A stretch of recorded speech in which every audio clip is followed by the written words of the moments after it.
इसमें 2 प्रकार के मेनली लंग कैंसर्स होते हैं। हमारे बहुत सारे वर्कर्स भाई बंधु लोग हैं जो कि कोल माइंस में काम कर रहे हैं। वो सब पार्टिकल्स भी जब लंग में एक एनफ मात्रा में जाते हैं तो वो लंग को इरिटेट करते हैं और इरिटेट करने के बाद वो सब भी आगे चल के लंग कैंसर में कन्वर्ट हो सकते हैं। बहुत सारे ऐसे एनवायरमेंटल फैक्टर्स भी हैं जो कि हमें लंग कैंसर कर सकते हैं। ये डॉक्टर, ये जो लंग कैंसर होता है, ये कैसे इसकी शुरुआत कैसे होती है बेसिकली? अगर हम बात करें लंग कैंसर की, तो लंग कैंसर बाकी कैंसर्स की तरह एक सेल का प्रोलिफरेशन है। जब ये लंग्स को इन्वॉल्व करता है तो इसे हम लंग कैंसर का नाम दे देते हैं। जी हाँ, जैसा आपने शुरुआत की और शुरुआत में बताया कि स्मोकर्स को होता है ये, तो डेफिनेटली स्मोकिंग इसके लिए बहुत बड़ा रिस्क फैक्टर है। मेजॉरिटी पेशेंट्स आपके स्मोकर्स होंगे, लेकिन आज की डेट में बहुत सारे ऐसे एनवायरमेंटल फैक्टर्स भी हैं जो कि हमें लंग कैंसर कर सकते हैं। अब कहने के लिए मैं और आप बिल्कुल नॉर्मल लोग हैं, हम लोग स्मोकिंग नहीं करते हैं, लेकिन हम इस एनवायरनमेंट में रहते हैं जिस एनवायरनमेंट में पोल्यूशन बहुत है, तो ये पोल्यूटेंट्स भी एक लंग कैंसर का कारण हो सकता है।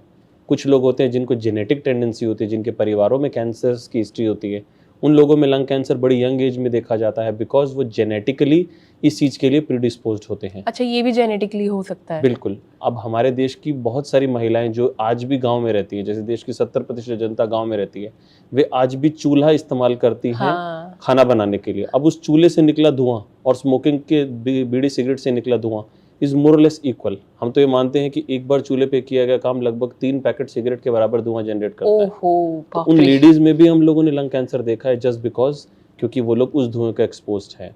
हमारे बहुत सारे वर्कर्स भाई बंधु लोग हैं जो कि कोल माइंस में काम कर रहे हैं, जो कि सिलिका के साथ काम कर रहे हैं, जो कि पत्थर की कटाई कर रहे हैं। वो सब पार्टिकल्स भी जब लंग में एक एनफ मात्रा में जाते हैं तो वो लंग को इरिटेट करते हैं और इरिटेट करने के बाद वो सब भी आगे चल के लंग कैंसर में कन्वर्ट हो सकते हैं। तो ना सिर्फ smokers, there are an number of reasons जिनके कारण किसी को भी लंग कैंसर हो सकता है। तो लंग कैंसर के भी और भी तरह के लंग कैंसर होते हैं जैसे बाकी और कैंसर्स के भी होते हैं? बिल्कुल। इसमें 2 प्रकार के मेनली लंग कैंसर्स होते हैं। एक होते हैं बिनाइन। बिनाइन मतलब जो सिर्फ लंग्स तक ही सीमित रहते हैं, जो नॉन कैंसरस कह सकते हैं। वे आते लंग कैंसर की श्रेणी में ही हैं, लेकिन वो फैलते नहीं हैं। अच्छा। बट यस, पेशेंट को अगर हम सिम्टम की बात करें तो खांसी, सांस लेने में दिक्कत होना, कभी कभार ब्लड आना, इस तरह के नॉन कैंसरस या बिनाइन कैंसर्स ऑफ लंग में भी आपको मिल सकता है। उनका भी प्रॉपर ट्रीटमेंट होता है, उन्हें भी सर्जिकली रिमूव करना पड़ता है। सेकंड होता है मेलिग्नेंट। मेलिग्नेंट मतलब जिनमें फैलने की संभावना या फैलने की पोटेंशियल होती है। अच्छा। अब उस पोटेंशियल में अगर हम बात करें तो there are 8-10 different type of lung cancers जो होते हैं। कुछ होते हैं जो बहुत तेजी से फैलेंगे। अच्छा। कुछ होते हैं जो बहुत धीमी स्पीड से फैलेंगे, जिनका पता ही हमें 2-2, 3-3, 4-4 साल के बाद जाके लगेगा। और इन सब की जो आज की डेट में थेरेपी होती है, किसको कीमो मिलनी है, किसको इम्यूनोथेरेपी मिलनी है, किनका सिर्फ टैबलेट से या रेडिएशन से काम चल सकता है, वो सब डिपेंड करता है किस टाइप का लंग कैंसर आप उस पेशेंट का डायग्नोसिस में बना के देते हैं। तो अब इंडिया में भी काफ़ी लंग कैंसर के पेशेंट जो है सामने आ रहे हैं। रीज़न इसके पीछे अगर हम स्मोकिंग के अलावा बात करते हैं, जैसे हमने चूल्हे की बात करी, जो गांव की बात करी, लेकिन अगर स्टेट लेवल शहर की बात करें तो शहरों में पोल्यूशन एक बहुत बड़ा रिस्क फैक्टर है लंग कैंसर के लिए। गाँव में चूल्हा स्मोकिंग, इंडस्ट्रीज़ में जहाँ इंडस्ट्रियल पोल्यूटेंट्स होते हैं वहाँ पे एक बहुत बड़ा रीज़न है। हमारा जेनेटिक मेकअप कुछ हद तक चेंज होता चला जा रहा है।